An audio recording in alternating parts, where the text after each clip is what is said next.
the other side, I have to try to understand, we have to present the Arab world to the West.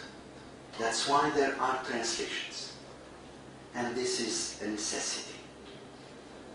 But I feel, being an Arab, that we have to understand the other side, the West and the Christian civilization. Unless what is happening, we have a complex of persecution. We always think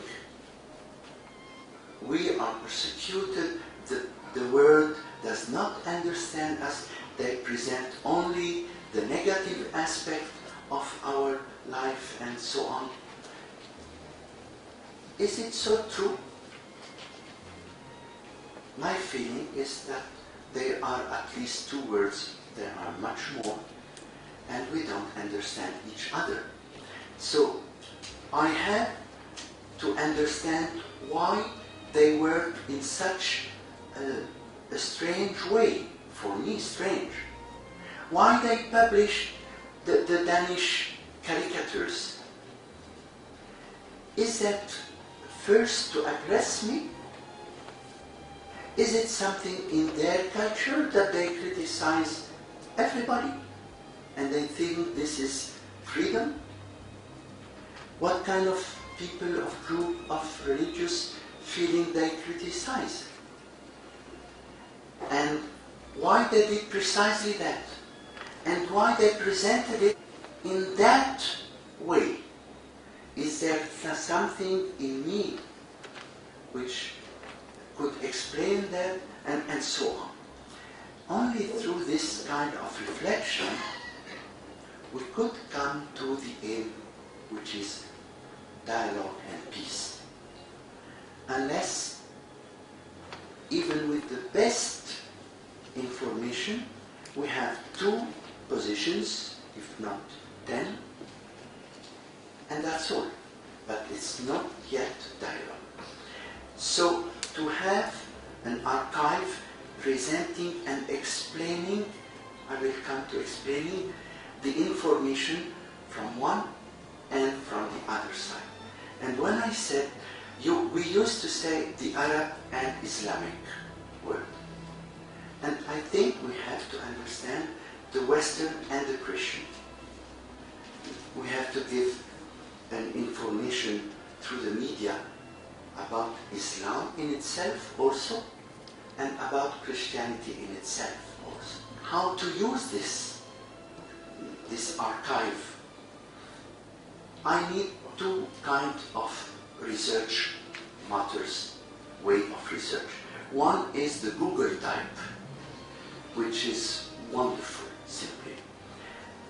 The other way is what you are doing, which is more difficult, is the subjects. So that trying to get an argument, I have already a dossier ready.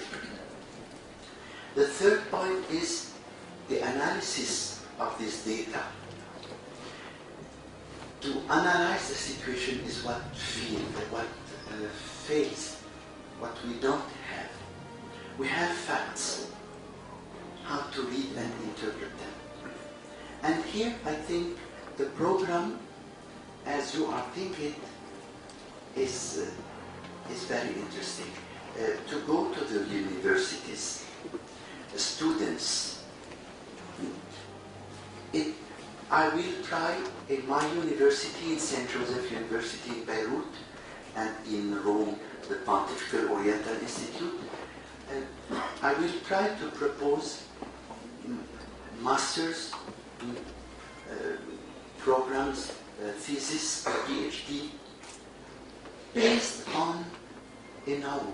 To conclude, the aim is clear, understanding the other to arrive to dialogue and peace.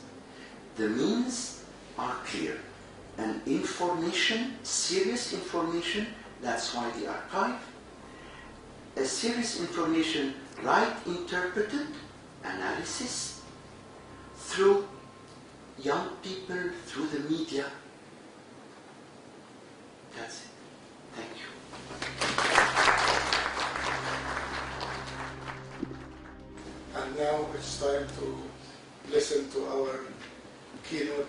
Speaker. I don't think that I have to present His Royal Highness. His Royal Highness is Prince Hassan, and he doesn't need any introduction.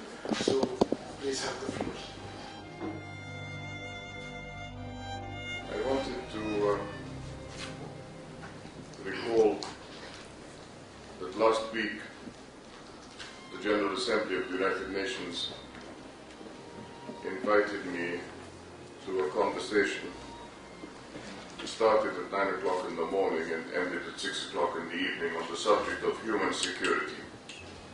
If we want to answer the question, how can people and computers be connected so that collectively they act more intelligently than any individuals, groups, or computers have ever done before, then clearly we need to develop a center for collective intelligence leading to collective wisdom. So I want to say what concerns me is to accept the positive, as you said, rather than to focus solely on the negative. If we focus solely on the negative, then we are giving publicity to those who have committed the crime. And you mentioned a vertical and a horizontal line. I would like to suggest to you that the vertical line is collective intelligence and then individual intelligence. And as we look at the curve, we start with the horde, let us say the Arabs, the tribe, let us say each Arab state. One of you said optimistically that we should encourage dialogue between Arabs. And I would say that in our universal human dialogue, going back to human security, the victor is humanity, and the vanquished is the human universal fitna. Because let me remind you, man qatala nafsan, he who kills a human spirit, he or she, because it's man qatala nafsan, is the equivalent of killing the whole of humankind. Humankind, not Christian, not Jewish, not Muslim. What is important to me is to emphasize once more that this conversation transcends our present political boundaries, yet strengthens the duty of the nation-state to protect its citizens. Not because the nation-state is being told by somebody from outside, protect your citizens in the global war on terror alone. No, I'm not saying that at all. All I'm saying is that it is about time that citizens reflected the interdependence of all issues and all groups, Christian, Muslim, ethnic, sectarian, arising from the prior unity of humanity. Please remember that we have a challenge ahead of us, which may include the creation of an international, non-denominational media Peace Corps.